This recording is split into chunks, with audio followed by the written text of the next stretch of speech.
Good afternoon, ladies and gentlemen. My name is Kyra Davis from the Office of Family and Community Engagement. On behalf of my fellow panel members, welcome to the third Capitol hearing. Today is July 23rd, 2021. We are holding the third Capitol hearing electronically via Zoom and also live on the CPS YouTube channel. The purpose of this third hearing is to comply with the school code provisions regarding the FY22 capital budget. For the record, notice of this public hearing was published in the Chicago Sun-Times, a newspaper of general circulation in the city of Chicago on July 16, 2021. I would also like to note for the record, the CPS staff members present here today. Lindy McGuire, Interim Chief Operating Officer. Ivan Hansen, Executive Director of Capital Planning and Construction. Benny Dye, Director of Capital Operations. Miroslava Krug, Chief Financial Officer. Heather Wendell, Budget Director. Mike Sikowski, Deputy Chief of Budget. And Anthony Wachsel, Budget Manager. Let's begin with the FY22 capital presentation with Benny Dye and Ivan Hansen. Thank you, Tyra, and thank you all for taking the time to join us today. The objective for today's presentation is to provide an overview of the proposed FY22 capital budget and obtain feedback from stakeholders. CPS has continued to build on the capital planning process utilized for the FY21 capital budget. The process for the FY22 capital budget was officially kicked off earlier this year. In the spring, various departments from CPS, including the Office of Equity, the Office of Family and Community Engagement, and the Department of Capital Planning and Construction, engaged with internal stakeholders and also the focus group comprised of various community members. Based on this input and feedback, CPS then conducted 5 virtual community engagement sessions. These sessions provided an overview of the CPS portfolio, the extensive critical facility need, the equity index, the various capital budget categories with clear examples of the scope of work for each category, and the public prioritization process. The sessions were live via Zoom and also on YouTube with recorded sessions available to the public. There are over 700 participants for these community engagement sessions with active engagement and Q&A. These sessions also solicited public feedback through online surveys. There were almost 800 survey responses received. Survey results reconfirmed alignment with the district's commitment to address critical facility needs. Programmatic improvement categories was also prioritized for the survey results.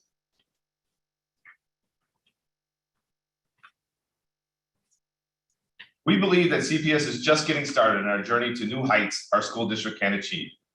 It is our mission to provide world-class educational programs for all students across the city.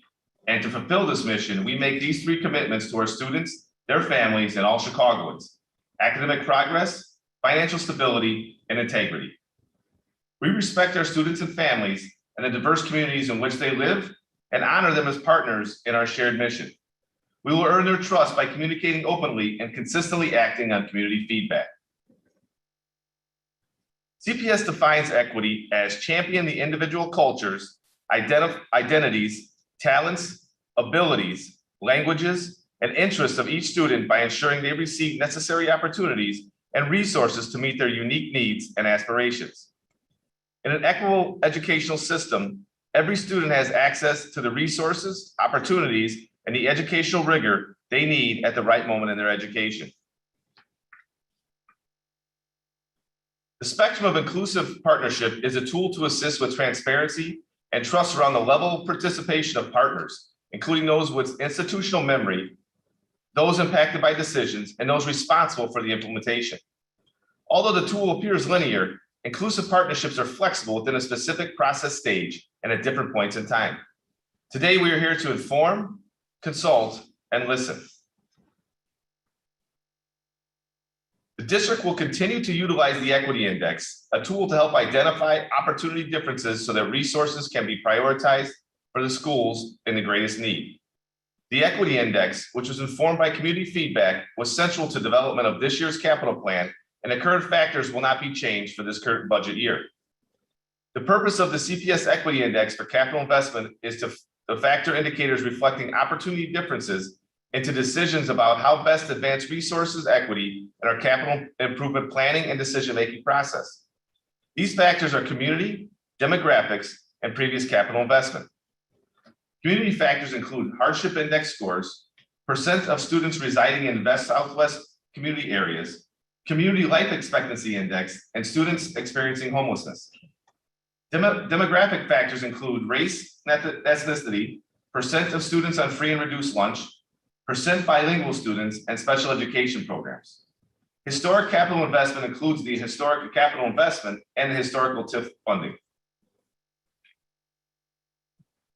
The CPS facility portfolio is large, and our average facility is 81 years old. Our oldest facility is 147.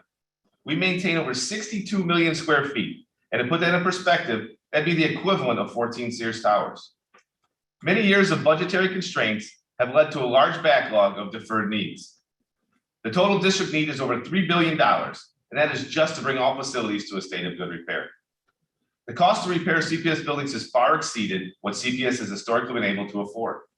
Because of this, prioritization of capital needs is critical, and CPS values your input during this process.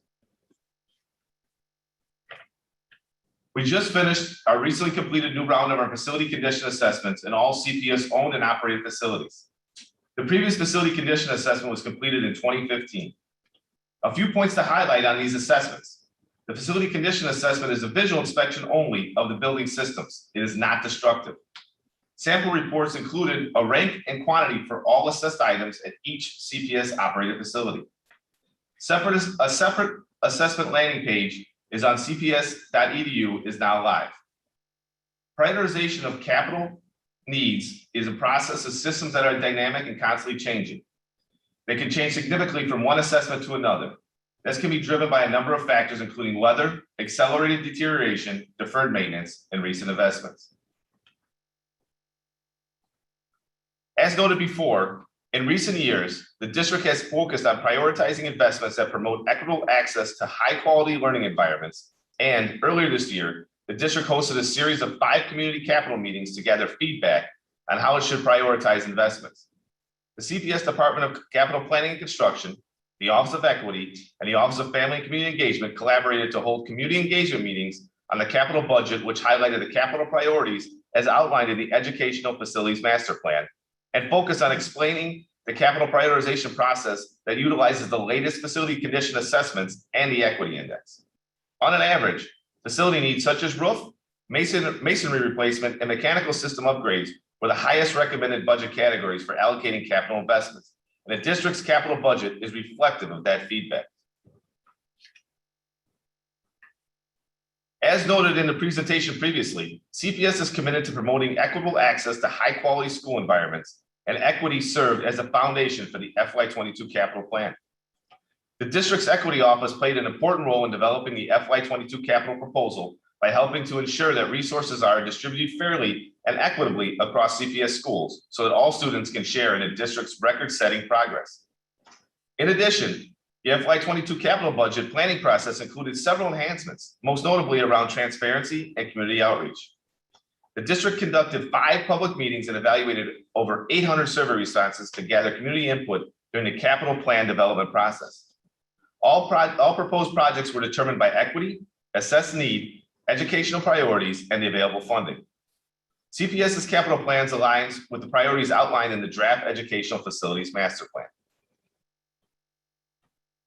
The FY22 budget includes a capital budget totaling $672 million of investments that will focus on the critical building repairs, modernization efforts, ADA accessibility, IT infrastructure, and programmatic upgrades to support 21st century learning environments. To support schools throughout the city, the FY22 capital plan provides funding in 5 main areas: critical facility needs, interior improvements, programmatic investments, site improvements, and IT and security upgrades. Since FY16, CPS has invested over $3 billion into capital improvements across the district.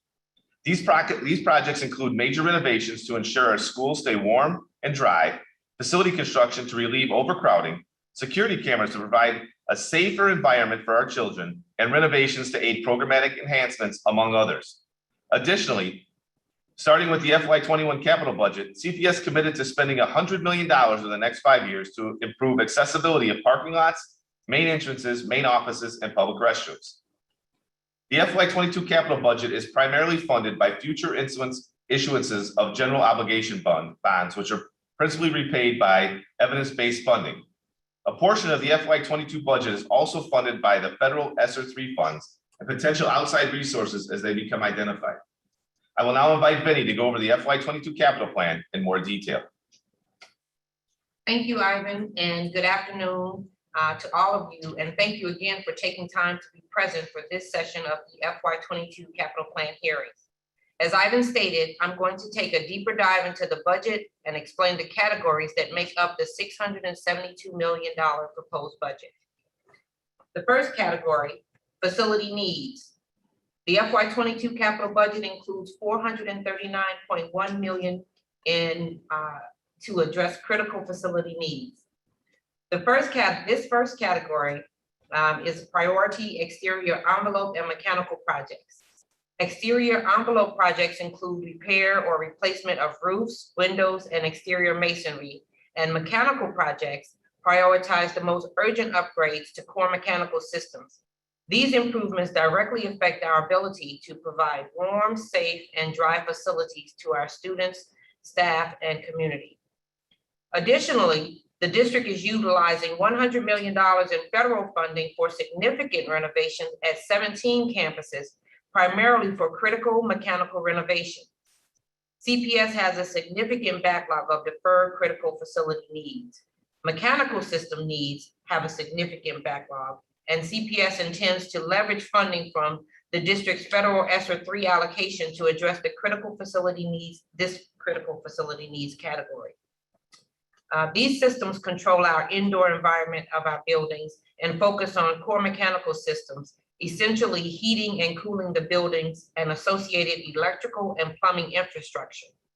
With an average building age of about 80, a lot of our infrastructure is original to the building. If one or more of these systems or equipment is obsolete and not working, it can cause potential air quality issues for the building, which come at a risk of impacting the health and wellness of our students and staff. Each building system presents its own set of challenges when planning an upgrade or replacement, with projects taking up to 2 years to complete. However, fixing these systems helps us to provide learning environments that are safe, healthy, and comfortable for our students and staff. Other programs in the facility need category include repairing and/or replacing obsolete critical systems like fire alarm replacement, chimney stabilization, masonry remediation, and critical building temperature controls or building automation systems, and modular refurbishment. Also included is the emergency unanticipated facility repair category. This is established to address emergency situations and unforeseen facility repairs that result from rainstorms, windstorms, or fires like we have in the Chicago area. As was discussed during the community engagement meetings, this budget includes $20.5 million for the ADA program. This is the second year of a 5-year, $100 million commitment by CPS to promote accessibility to make the first floor of every CPS school building accessible to people with disabilities. This year, the district will invest $20.5 million to promote ADA accessibility at 33 schools. The next category, interior improvements, includes $10 million for restroom modernization. This is the second year of this category. It was added last year as a result of the feedback collected during the capital community engagement process. Projects in this category are prioritized based on the equity index and need, and CPS is committed to renovating at least one male, female, and staff restroom in all district elementary schools. The next category is programmatic investment. Every student in Chicago deserves access to a high-quality education in a 21st century learning environment. And to help ensure our students receive the well-rounded education they need, CPS is investing $110.5 million to modernize classrooms throughout the city. These funds are being focused on the following priority areas for our school. The first, universal pre-K.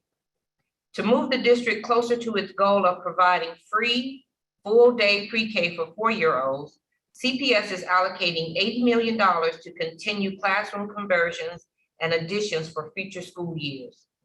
Phase 1 focused on interior renovations. Phase 2 and 3 include interior renovations, lease space build-outs, and annexes.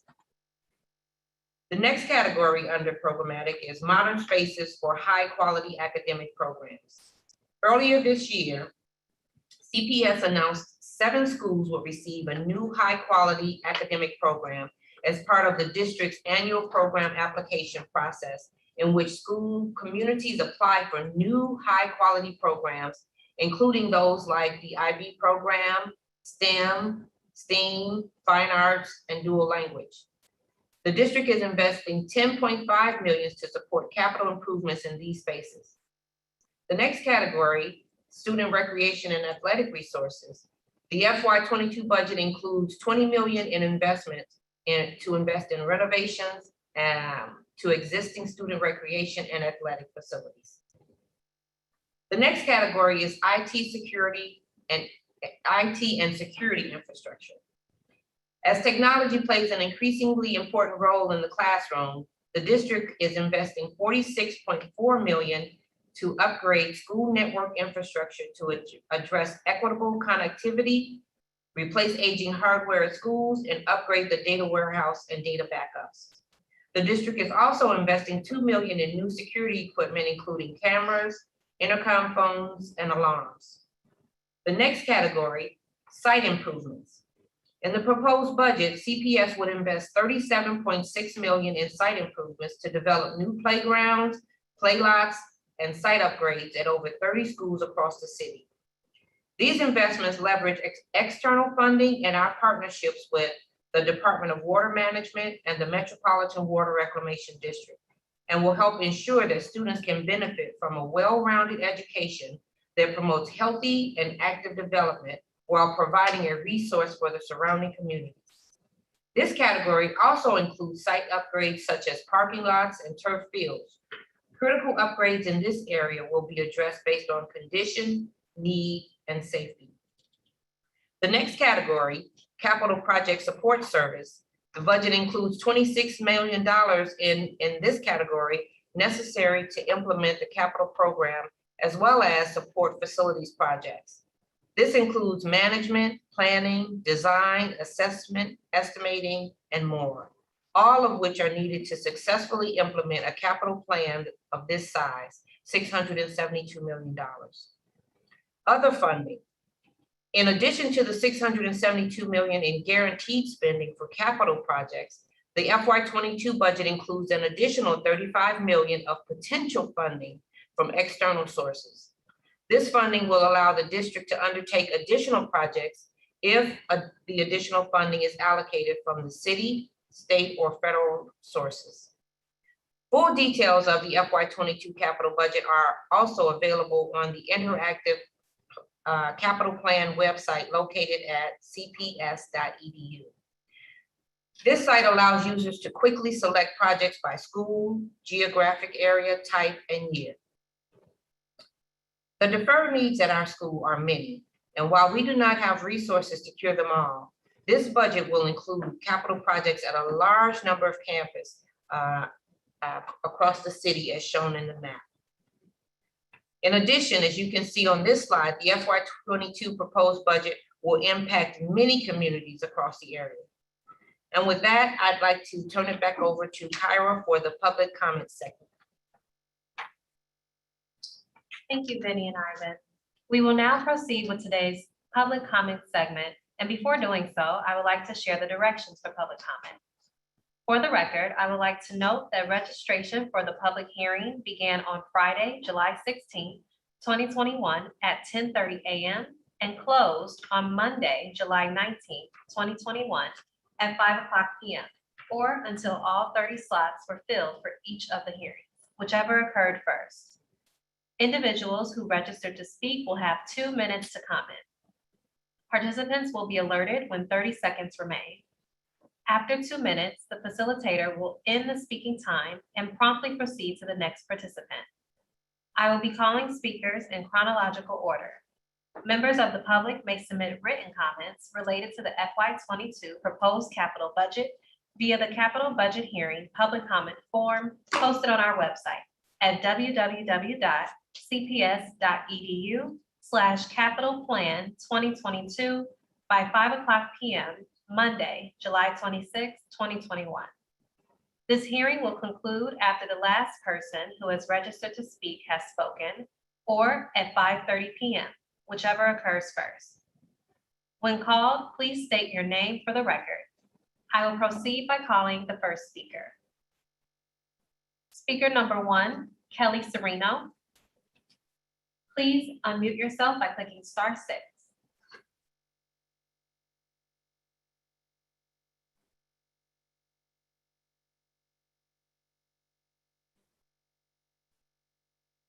Speaker number 1. Please unmute yourself by clicking *6.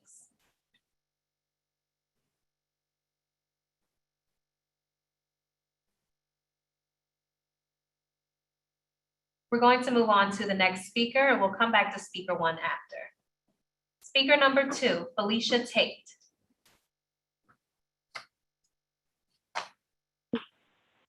Felicia Tate.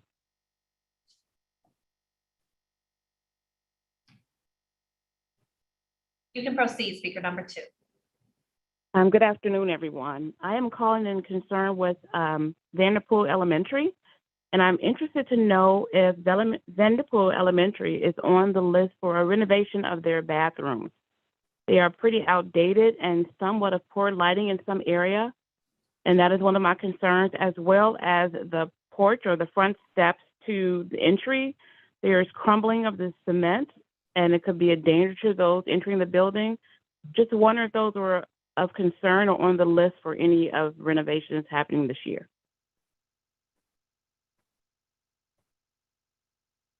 Thank you so much. Thank you. Speaker number 3, Grace Chan McKibben.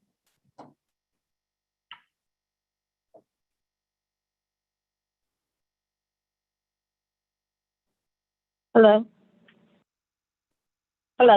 My name is Grace Chan McKibben. I'm the Executive Director of Coalition for a Better Chinese American Community, which is a community planning and policy organization. I'm here to represent the Chinatown community to urge CPS to include at least $55 million in the fiscal year 22 CPS capital plan budget to cover the cost of a new high school in the Chinatown Bridgeport area. Thanks to the leadership of Representative Teresa Ma, the Illinois General Assembly approved $50 million in capital project funds towards the high school that serves the Armour Square and Bridgeport communities in fiscal year 21, and this money has been reappropriated and ready for use in fiscal year 22. While there are several high-quality Level 1 elementary schools in Chinatown Bridgeport, such as Haynes, Healy, and Ward, these neighborhoods have never had a CPS neighborhood high school. Generations of high school students in this area have had to travel to attend as many as 50 different high schools, from Sun High School in Uptown to Bogan High School in Ashburn. CPS's own studies have found that students from Chinatown have one of the longest daily commutes among CPS students. Not only does the long commute negatively impact students' time for study, part-time jobs, and extracurricular activities, the distance from home to school also makes it challenging for parents to be fully engaged with the schools. This high school will not only eliminate this commute, it will also be a multicultural school that will value family engagement, community input, and honor immigrant traditions, and offer a high-quality bilingual education and services for immigrant families. We urge CPS to commit additional capital funds to ensure that there are sufficient funds to make this new high school a reality. We also understand that while several sites are under consideration, none has been finalized yet.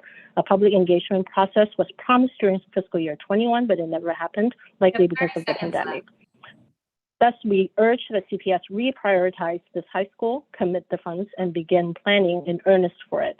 Future generations of high school students in this area would thank you all for it. Thank you very much. Thank you. Speaker number 4, Anna O'Hara.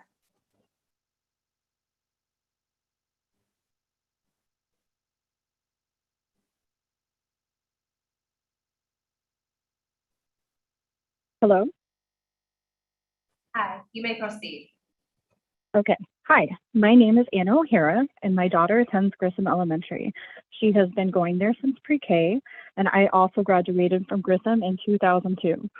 I'd like to discuss how overcrowded we are. We just lack space. Multiple teachers are sharing classrooms. Our special ed teacher is currently separating their space with bookshelves. There's no social distancing. It's just impossible. Our art teacher has no classroom. She's literally art on a cart. That's absolutely ridiculous.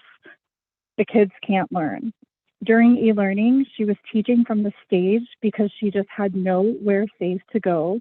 There was just no room for her to teach from. Nothing was available.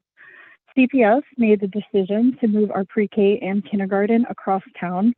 Unfortunately, it's not in walking distance, so families are having difficulties traveling back and forth. They can't be in two places at once. That building that's currently being remodeled to accommodate those students, I just don't understand why CPS is investing the time and money to remodel when they should be focusing on fixing Grissom instead. With those two classes are gone, we're still struggling with space. We have an outdated library, but no librarian.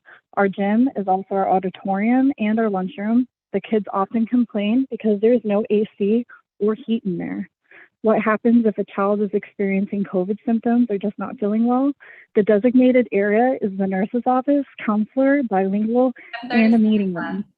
There's no privacy. This is absolutely unacceptable.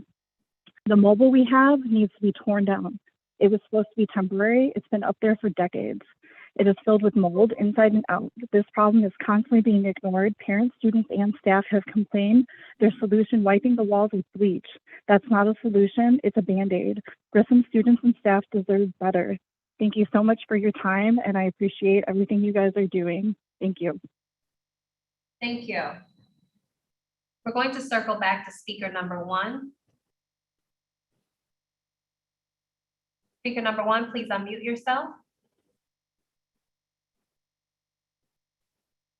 Okay, speaker number 1 is not present. Thank you, everyone. This concludes the public comment segment. If you have additional comments, please submit them at www.cps.edu/capitalplan2022. Thank you again for your participation. This concludes the third FY22 Capitol hearing.